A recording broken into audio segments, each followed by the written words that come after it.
Morning, good afternoon, good evening. My name is Wilbert Mkwori. Some of you may remember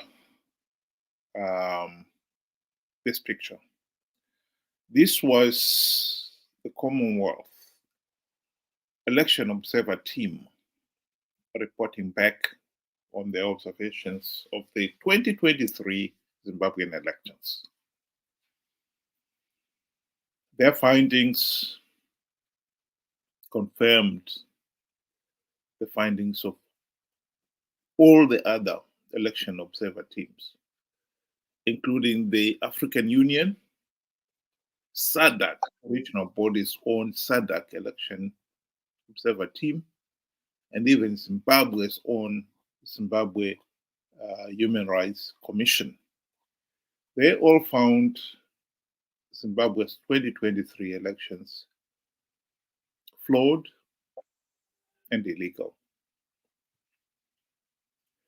And so you'll be surprised to hear that according to Zimbabwe's Minister of Foreign Affairs, Frederick Shava, Zimbabwe is going to be readmitted to the Commonwealth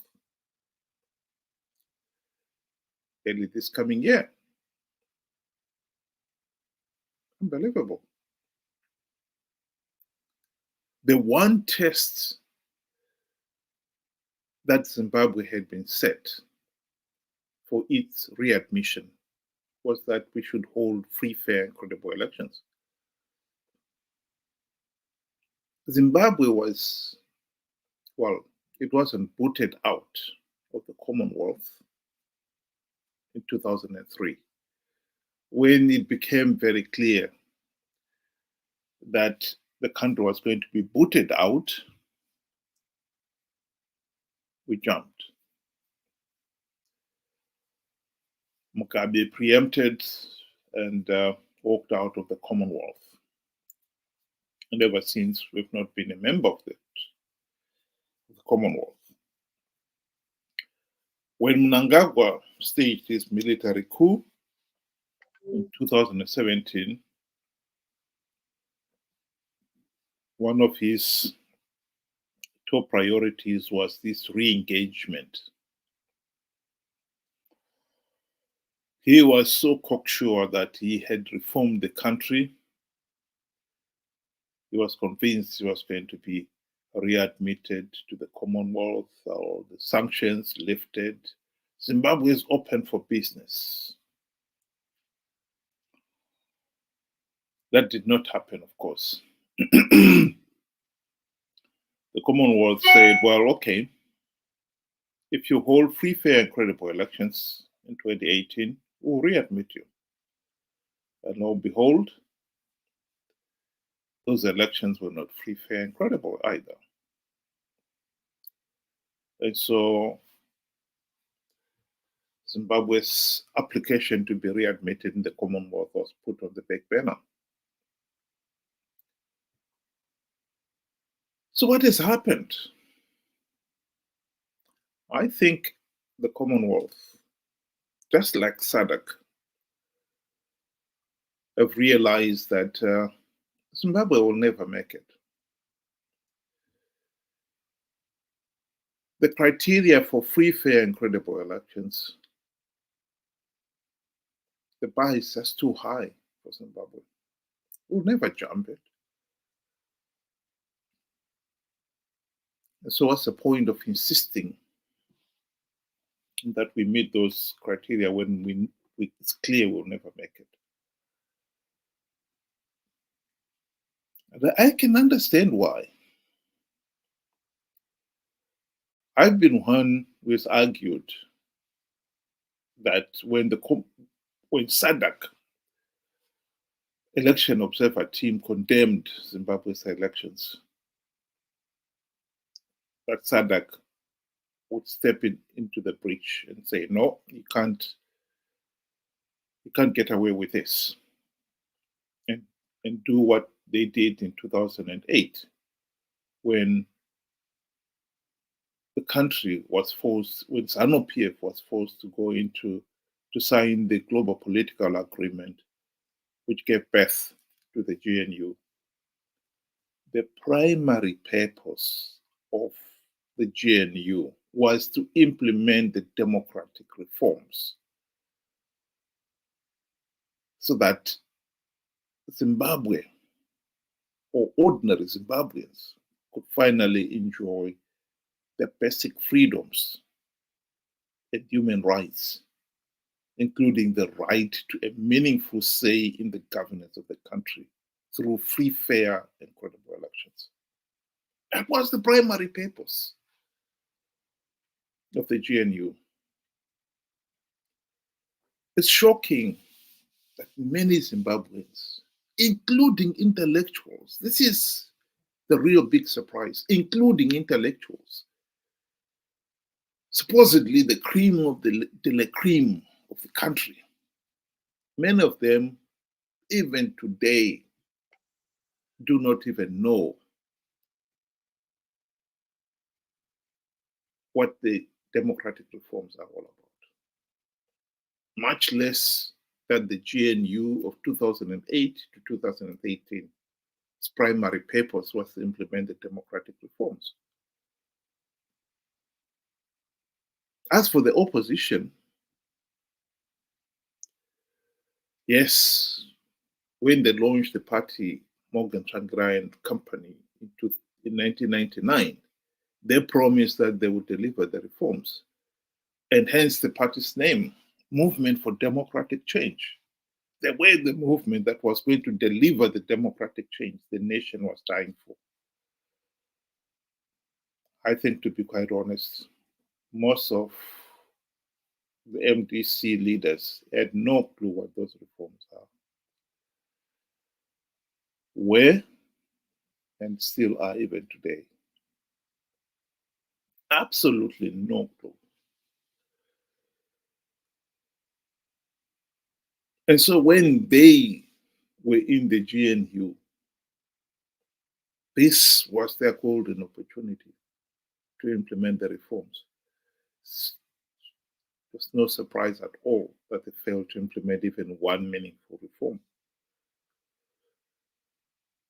Mugabe bribed them with the trappings of high office, and the rest is history, as they say. They failed to implement even one meaningful reform. And credit where credit is due.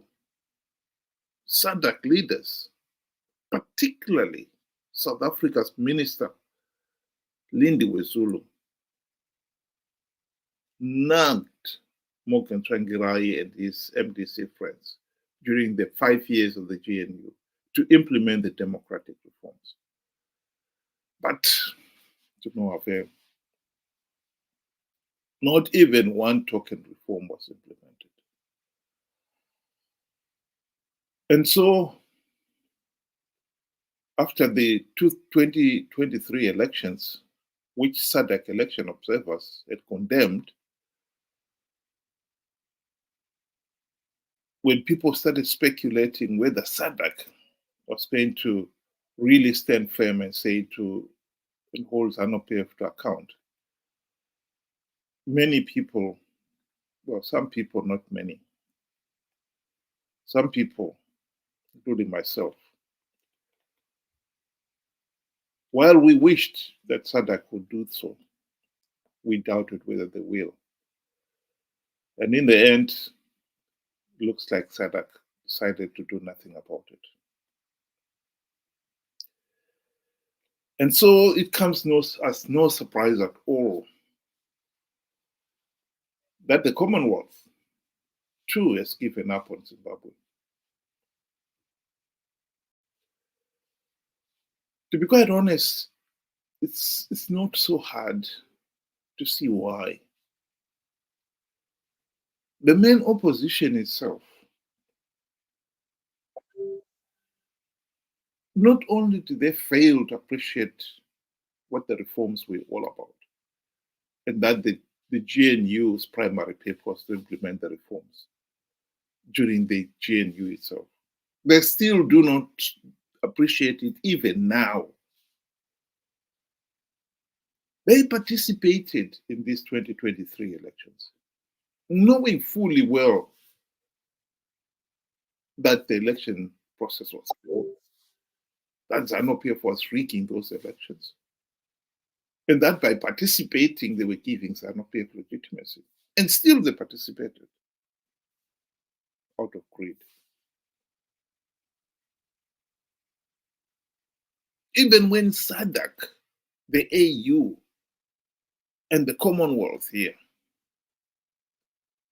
observer missions, clearly said that the election process was flawed and illegal. That did not stop Nelson Chamisa's CCC members who had won the few gravy train seats on offer to entice the opposition to participate, queuing and taking their oath of office and taking their gravy train seat.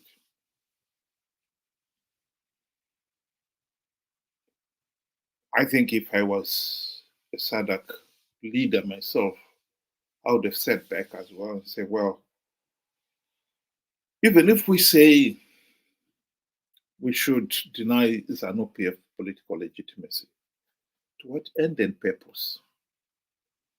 If the opposition, the country's main opposition themselves are happy to take their places in this illegitimate regime because the election process was flawed, who are we to say it is illegitimate?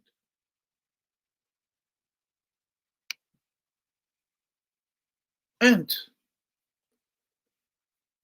there's no doubt that that must have contributed to their decision-making process, why they should not take any action. And of course they did not.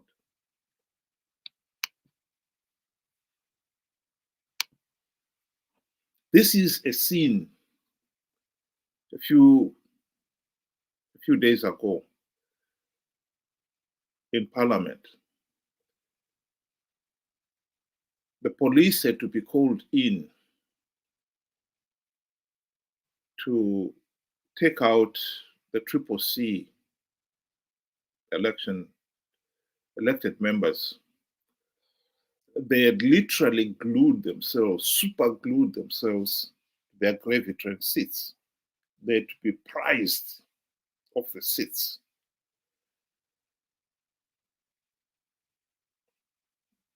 They were determined to keep their seats, their gravy train seats. The fact that the election process was flawed, the whole process, the whole government is illegitimate, was of no consequence to them. As far as they were concerned, they desperately wanted to hang on to their gravy train seats. You just play the video to see.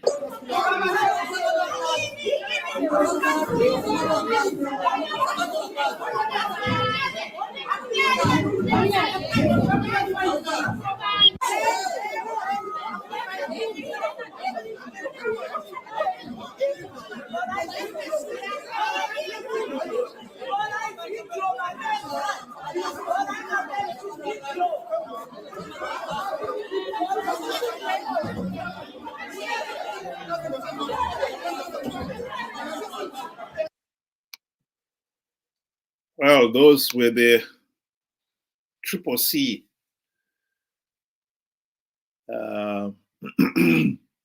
elected officials fighting desperately to keep their gravy train seat. They want to pretend, of course, that they were fighting for democracy in Zimbabwe. The truth of the matter is they were fighting for their gravy train seats. The real fight for democracy would have meant implementing the democratic reforms when they had the golden chance to do so, which they failed to do. And when they realized that they had missed the boat, the only other rational thing for them to have done is to say, well, we cannot keep on participating in a flawed process just to give Zanu PF legitimacy. But that was what they were determined to do. They didn't care about that. as long as they won the few seats, gravy train seats, for themselves. And so I believe that was the reasoning behind SADC. And I can't blame them. And now it looks like the Commonwealth, too, has given up. The bar is just too high for Zimbabwe. We are, whether we like to admit it or not, incapable of holding free, fair, and credible elections. Indeed, many, even intellectuals, which is what is so disappointing about it,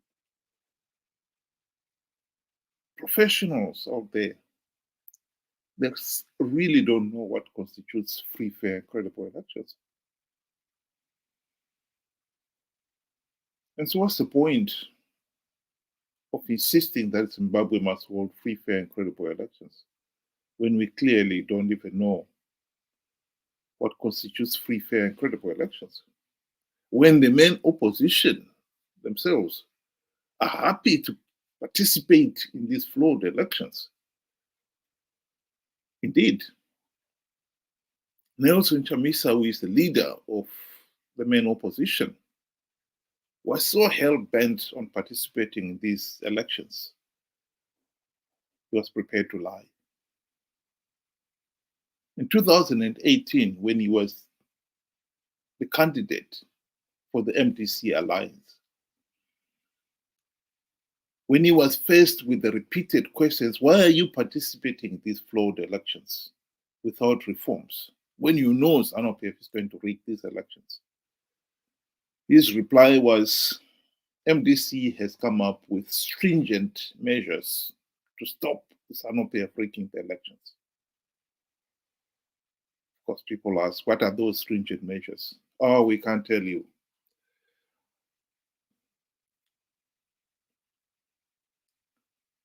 What mattered is that his supporters, the naive and gullible, wildebeests, had believed him. And so they participated in those elections, convinced that MDC alliance was going to win because there were stringent measures to stop Zanu PF breaking the elections.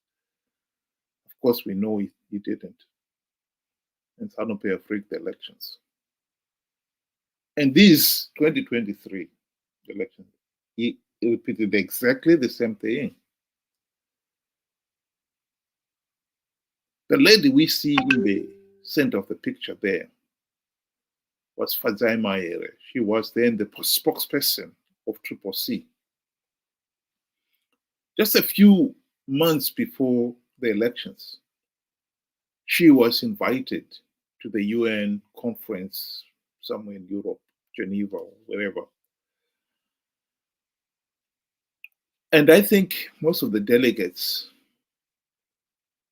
would have been concerned about Zimbabwe elections again, because the European Union had just had a team in Zimbabwe, and they clearly said Zimbabwe had not implemented even one democratic reform recommendation of the 23 that the European Union team had given, not even one.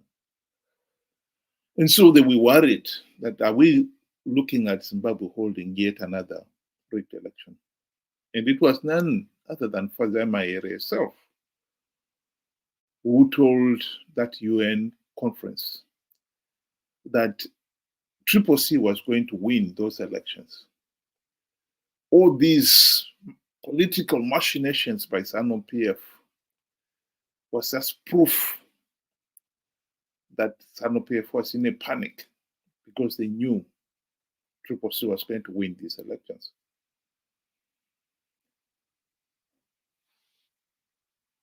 No doubt the delegates sat back. So the opposition knows something that we don't know. Chamisa himself,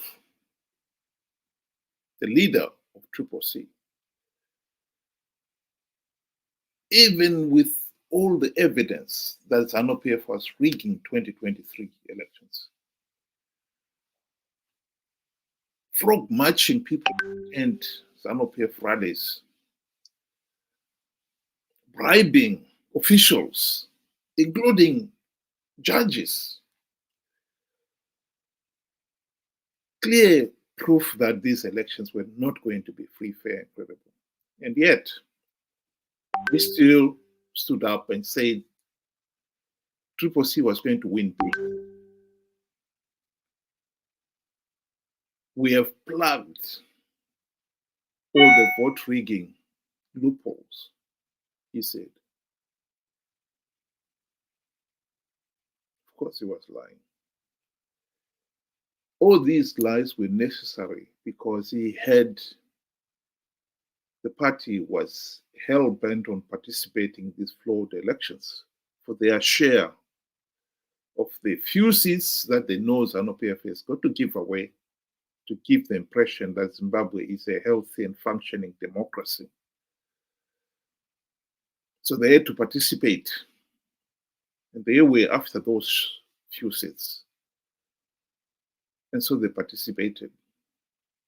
And they had to convince their constituents that they were going to win big, regardless of the flaws of the blatant rigging. In fact, the position now, the official position for the opposition party, is that they have got stringent measures to win rigged elections. They've given up on stopping Zanu PF rigging the elections. They are coming up with strategies to win rigged elections. And so the logic here would be, if the Commonwealth cannot force the ruling parties, Zanu PF, or the opposition to implement reforms so that the country can have free, fair, and credible elections, they may just as well drop those conditions and readmit Zanu PF, or Zimbabwe rather, back into the Commonwealth. Of course, it is tragic, but there it is. And we cannot blame the Commonwealth or SADC. I think it would be totally unrealistic to do so. If we're going to blame anybody, we've got to blame ourselves. As Zimbabweans, we have let ourselves down.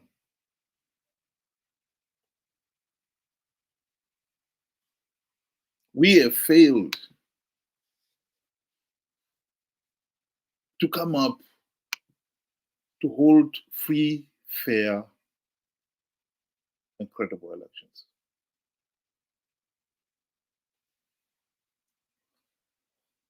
The Commonwealth are set to meet this coming year. And at the next Commonwealth, by then, according to Foreign Minister Frederick, Shava, Zimbabwe would have been readmitted as a full member. So Mnangagwa will, illegitimate as he might be, will be meeting King Charles III as the head of the Commonwealth. And the king will have no option but to welcome Zimbabwe, welcome back Zimbabwe into the Commonwealth.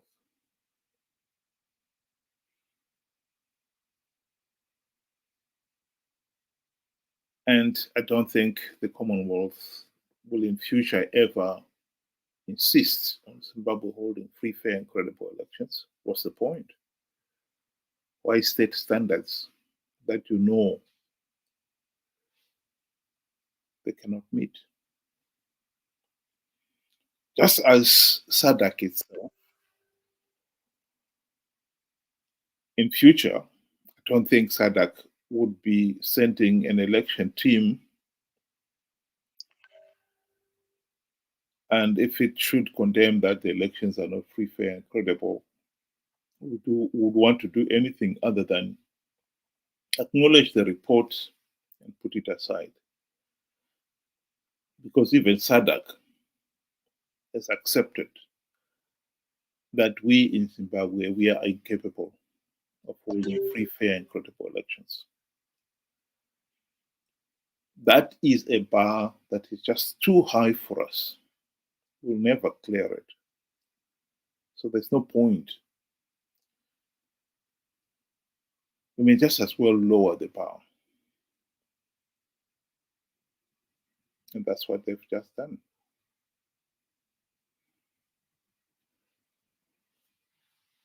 Yes, of course, I'm disappointed. I can't pretend that I'm not. I was hoping that the Commonwealth was going to stand firm and demand that Zimbabwe should hold free, fair, and credible elections before it will be readmitted into the Commonwealth.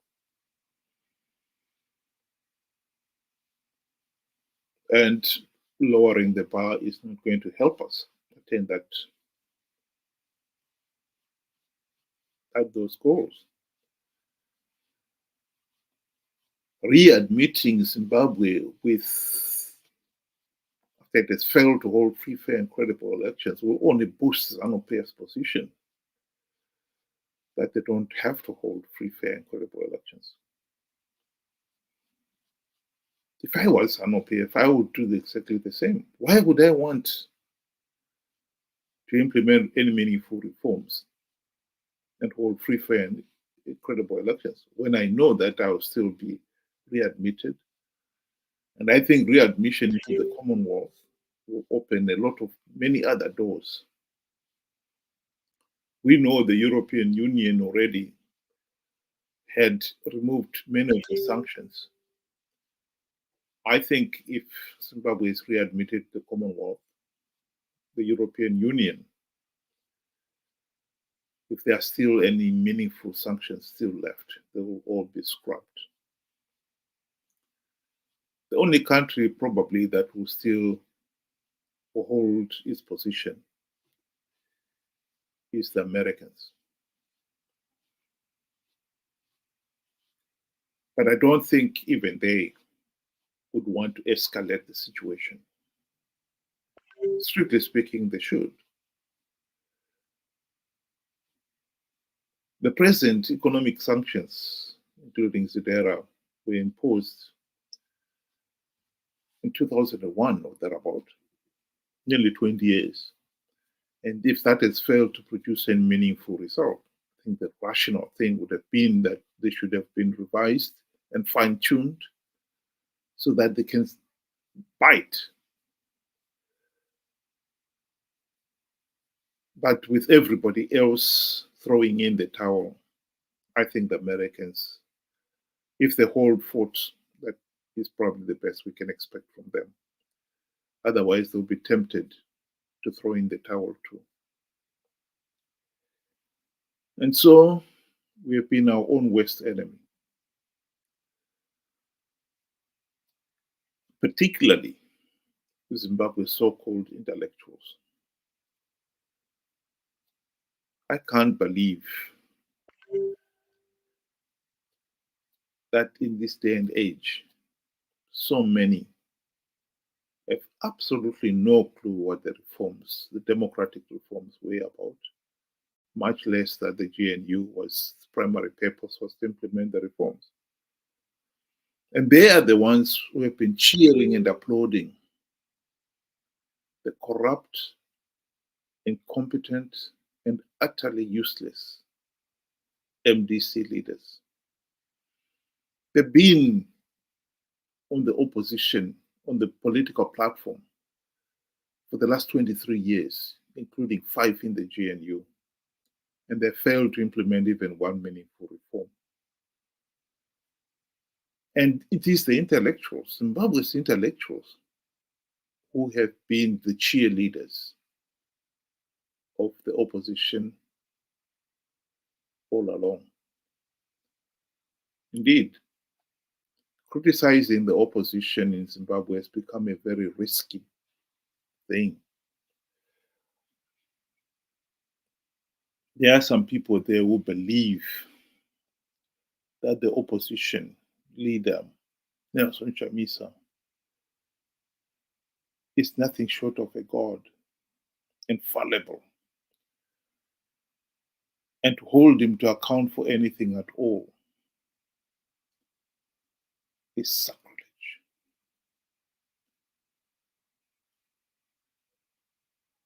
The fact that MDC has failed to implement even one meaningful reform all these years is water of a duck's back to these people.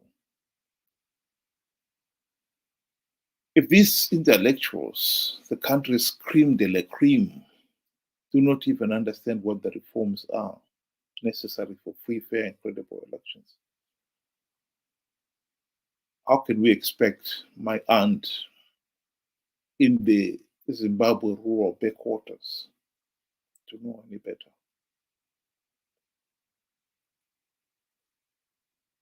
How?